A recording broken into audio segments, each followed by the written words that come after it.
जय हिंद दोस्तों। इस वीडियो में कक्षा 10वीं के एनसीईआरटी सॉल्यूशन के अंतर्गत अध्याय 1 वास्तविक संख्याओं के अंतर्गत आज हम पढ़ने वाले हैं अपरिमेय संख्याओं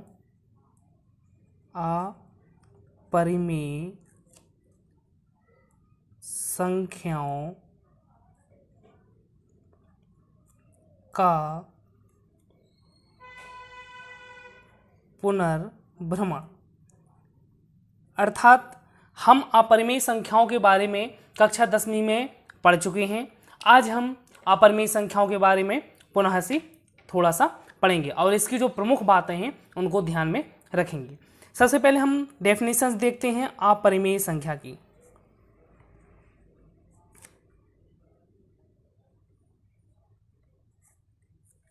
अपरिमेय संख्या क्या कहलाती है इसके बारे में हम जान लेते हैं कि ऐसी संख्याएं जिन्हें P/Q बराबर नहीं है 0 के रूप में नहीं लिखा जा सकता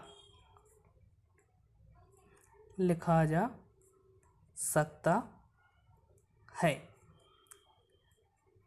ऐसी संख्याएं अपरिमेय संख्याएं कहलाती हैं।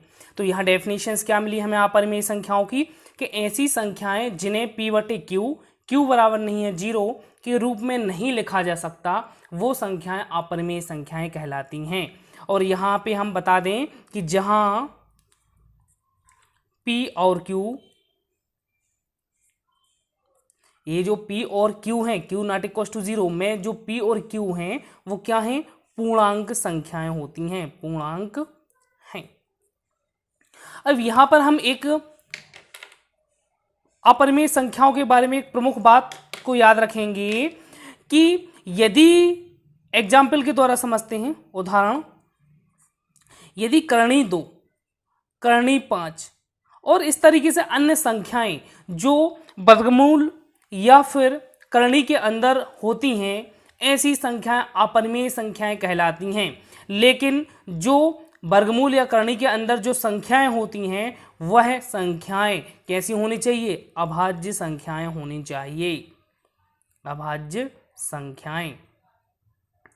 जैसे कि यदि हमने कह दिया करणी के अंदर क्या है 25 है तो इसको हम अपरिमेय संख्या नहीं कहेंगे, क्योंकि हमें पता है यदि करणी को यदि हम 25 को हम 5 का वर्ग लग सकते हैं और करणी और स्क्वायर वर्ग जो होगा कट जाएगा तो क्या मिल जाएगा? 5 के बटे में 1 लिख सकते हैं। तो यह एक क्या हो जाएगी? परिमेय संख्या हो जाएगी। इसलिए हमें याद रखना है कि जो करणी या वर्गमूल के अंदर जो संख्या होती है वो क्या होनी चाहिए? एक अभाज्य संख्या होनी चाहिए। इसको हम व्यापक रूप में लिख सकते हैं कि करणी P या वर्गमूल P एक अपरिमेय संख्या है,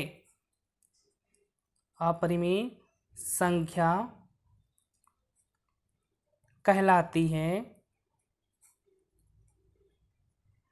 जब या जहां P क्या है? एक अभाज्य संख्या, अभाज्य संख्या है। तो इस तरीके से हम कह सकते हैं कि जो हमारी अपरिमेय संख्या है तो उसके बारे में हम इन 2 पॉइंटों से उसको आसानी से समझ सकते हैं। एक तो उसकी क्या हो गई? डेफिनेशंस हो गई और एक इसका एग्जाम्पल के द्वारा एक और हमें प्रमुख बात पता चल गई अपरिमेय संख्याओं के बारे में। पहला बिंदु है कि एक परिमेय संख्या, एक परिमेय संख्या और एक अपरिमेय संख्या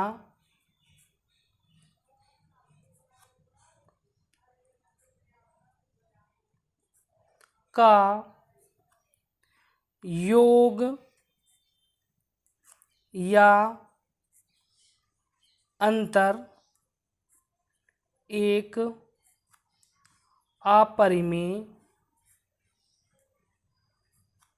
संख्या होती है।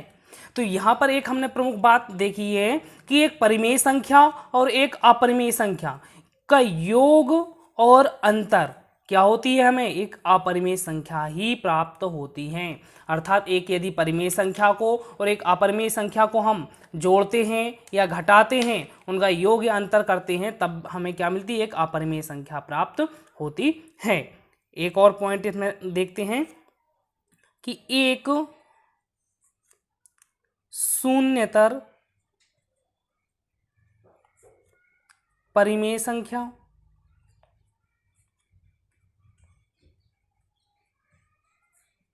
और एक अपरिमेय संख्या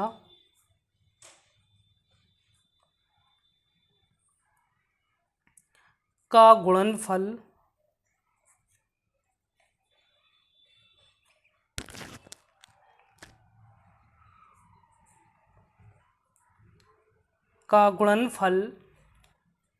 या भागफल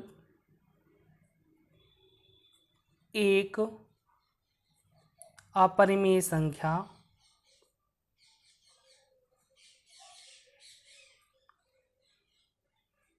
होती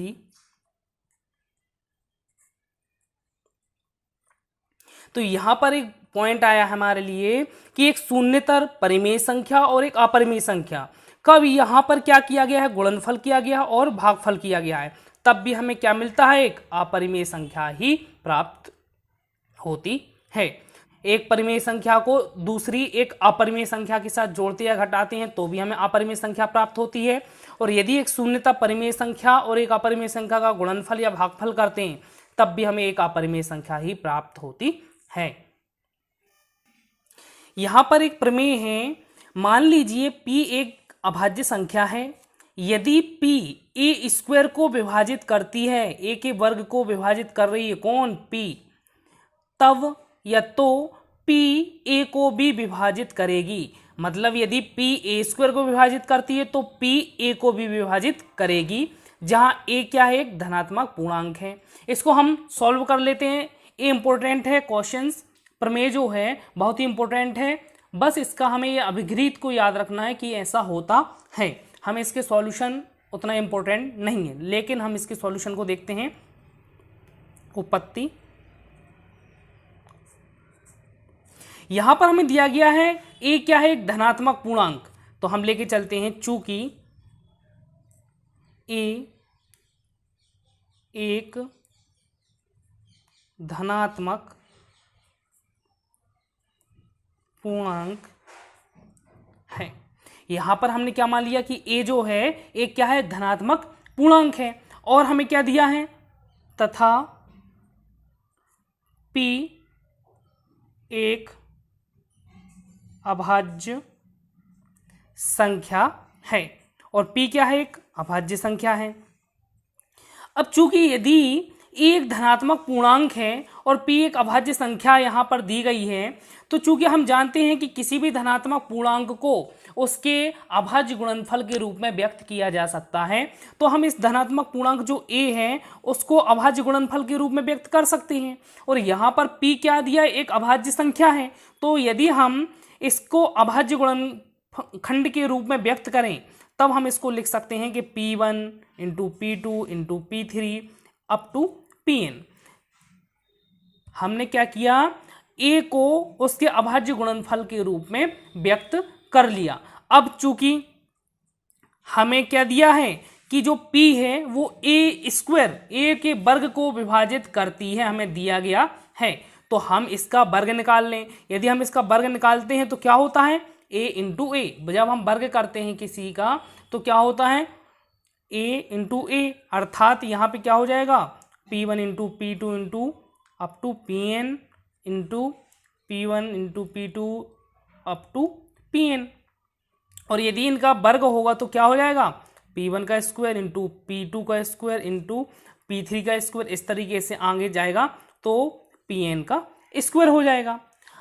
अब चूंकि हमें प्रमेय में क्या दिया गया है कि p जो है a स्क्वायर को विभाजित करती है, तो हम वही लिखेंगे,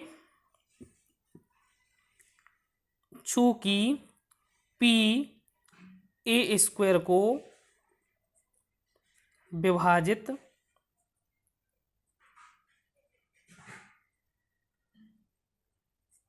करती है। पी क्या कर रहा है, ए स्क्वायर को विभाजित करती है।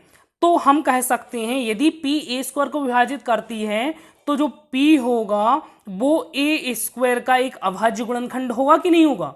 जो चीज, जो भी नंबर यदि किसी नंबर को विभाजित करता है तो वह नंबर जो होता है, जो विभाजित किया करता है, वह क्या होता है, उस संख्या का एक अभाज्य गुणनखंड होता है। तो हम कह सकते हैं जो पी है ए स्क्वायर का एक अभाज्य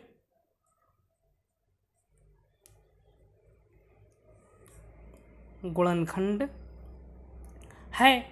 और ये हम कह सकते हैं कि अंकगणित की आधारभूत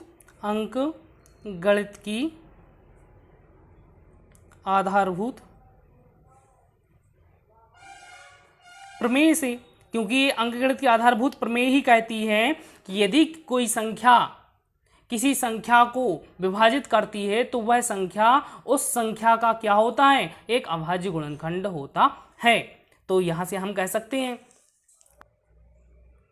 चूंकि अंकगणित की आधारभूत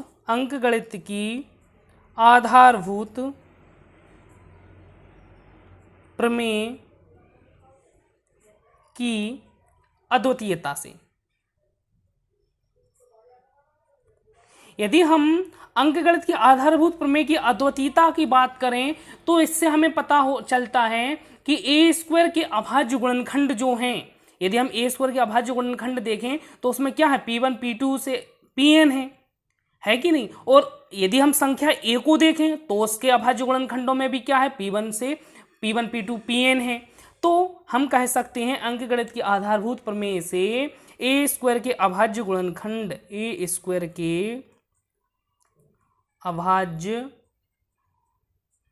गुणनखंड केवल क्या है, P1 P2 up to Pn है। इसलिए क्या कह सकते हैं कि P को, जो P है वो इन P1 P2 से Pn में ही कोई एक क्या होगा, अभाज्य गुणनखंड होगा। P को P1 P2 up to Pn में से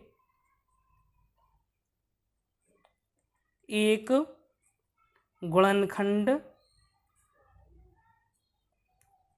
होना चाहिए। तो हम कह सकते हैं कि जो P है उसको P1 P2 से लेके Pn में से कोई एक गुणनखंड होना चाहिए, क्योंकि P क्या कर रहा है, ए स्क्वायर को विभाजित कर रहा है और ए स्क्वायर में केवल P1 से Pn ही क्या है, अभाज्य गुणनखंड है।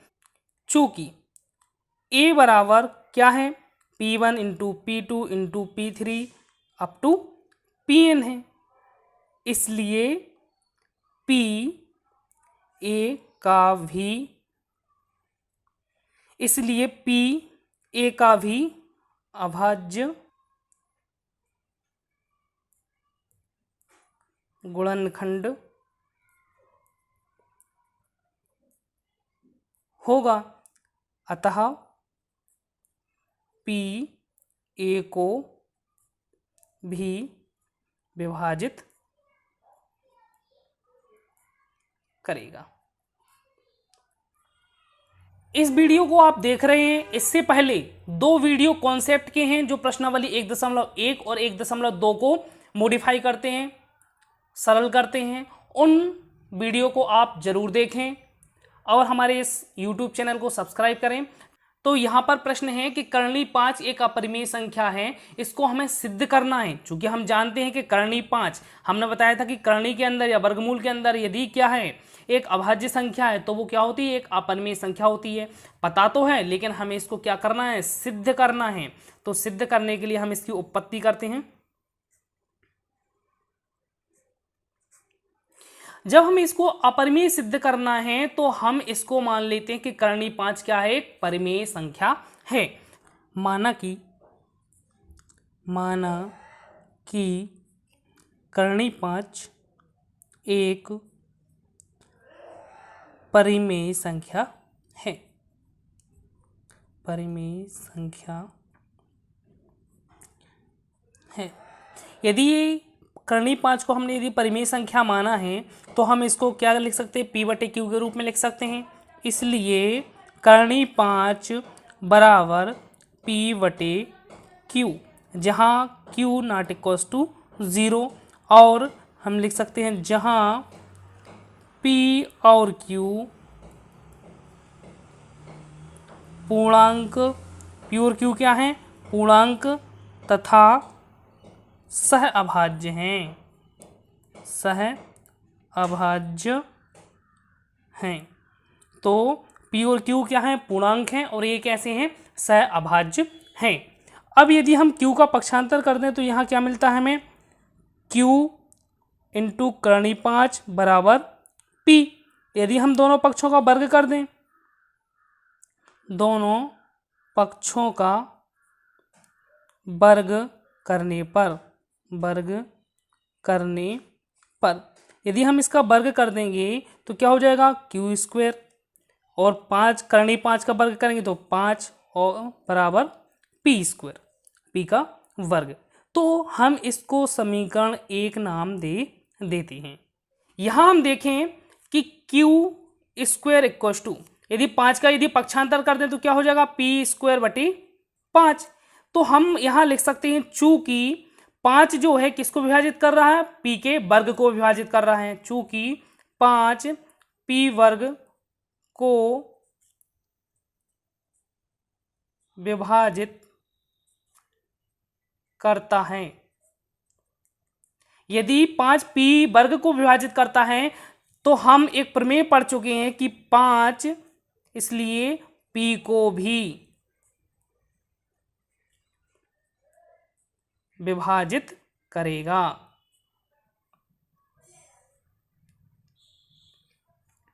ठीक है, और यदि ये विभाजित करेगा तब हम लिख सकते हैं, अतः हम लिख सकते हैं कि p बराबर 5c। हमने इसको मान लिया जहां पर c एक पूर्णांक है, c क्या है, एक पूर्णांक है। यदि हम इस मान को p बराबर 5c को समीकरण 1 में रखने पर लिख सकते हैं, तो p का मान समीकरण 1 में रखने पर रख देते हैं। इसलिए q² into 5 equals to p का वर्ग मतलब 5c का वर्ग। तो यहाँ पे क्या हो जाएगा, q² into 5 equals to 25c का वर्ग। इसलिए यहाँ से क्या हो जाएगा, q² इक्वल्स टू 5 का यदि भाग चले जाएगा तो क्या हो जाएगा, 5c²। तो यहाँ पर पुनः देखें, 5 का यदि पक्षांतर कर दें तो q²/5 इक्वल्स टू c²। तो यहाँ पर हम क्या लिख सकते हैं, इसलिए 5 जो है वो किसको विभाजित कर रहा है, q² को विभाजित करता है। इसलिए 5, चूंकि हम प्रमेय पढ़ चुके हैं, इसलिए 5 q को भी विभाजित करेगा। तो यहां पर हमने देख लिया कि 5 p को भी विभाजित करता है और 5 q को भी विभाजित करता है।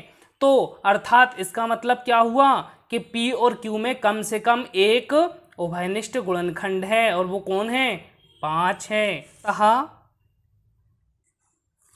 क्या बोल सकते हैं, p और q में कम से कम एक उभयनिष्ठ गुणनखंड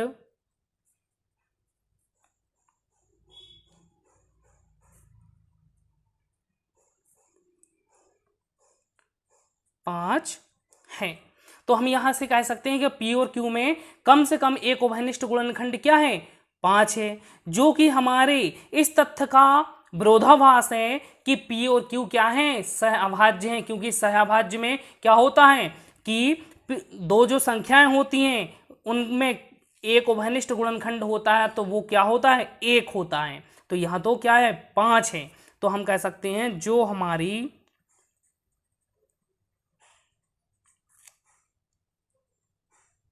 इस तथ्य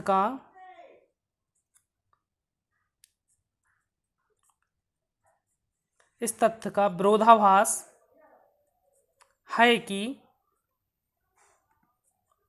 P और Q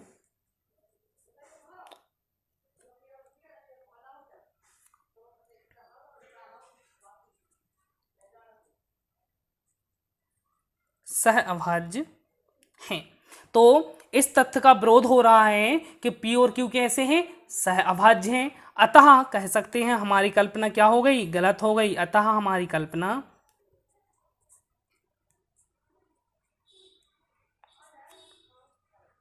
गलत है। इसलिए करणी 5 एक अपरिमेय संख्या